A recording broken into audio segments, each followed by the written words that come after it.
대장동 개발 수익을 몰래 숨긴 혐의로 재판에 넘겨진 화천대유 대주주 김만배 씨의 두 측근이 검찰에서 이 돈을 김 씨의 마지막 생명줄로 여겼다고 진술했습니다. 그래서 빼돌린 275억 원을 대여금고에 넣거나 차명으로 빌린 오피스텔에 보관하는 등 목숨을 걸고 숨긴 거죠.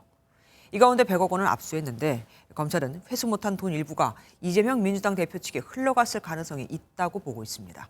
이상혁 기자가 보도합니다. 대장동 사건의 핵심 인물인 김만배 씨의 최측근인 화천대유 공동대표 이한성 씨와 이사 최우양 씨가 개발 수익금 수백억 원을 차명 오피스텔에 숨긴 것으로 나타났습니다. 두 사람은 검찰 조사 과정에서 은닉한 범죄 수익금을 김 씨의 마지막 생명줄로 여기고 숨기는 데 노력했다는 취지로 진술한 것으로 전해졌습니다. 이들은 대장동 수사 초기인 2021년 11월부터 2022년 10월까지 대장동 범죄 수익금 중 275억 원을 은닉한 혐의로 최근 재판에 넘겨졌습니다.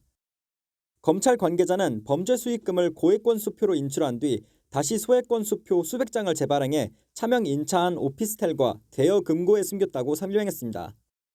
검찰은 빼돌린 범죄 수익금 중 수표 148억 원어치를 압수했고 확인된 275억 원의 범죄 수익금의 사용처도 대부분 파악했습니다. 회수하지 못한 일부 자금은 이재명 더불어민주당 대표 측에 흘러갔을 가능성이 있는 것으로 보고 검찰은 김 씨를 불러 자금 사용처 등을 확인할 예정입니다. 김 씨가 지난달 극단적인 선택을 시도하면서 관련 재판과 검찰 조사가 모두 연기됐지만 최근 건강이 호전된 것으로 알려졌습니다. 연기됐던 대장동 재판은 이번 달 13일에 재개됩니다. 김 씨의 건강 상태를 확인한 검찰도 조만간 조사를 이어갈 방침입니다. MBN 뉴스 이상입입니다. 안녕하세요. 김주하입니다. 공정하고 신속한 MBN 뉴스, 유튜브를 통해서도 만나보실 수 있습니다. 특히 더 많은 뉴스와 라이브를 보고 싶으시다면 오른쪽을 눌러서 구독하시면 됩니다. 어렵지 않죠? 빠르고 정확한 뉴스로 계속 찾아뵙겠습니다. MBN 뉴스를 시청해주신 여러분 고맙습니다.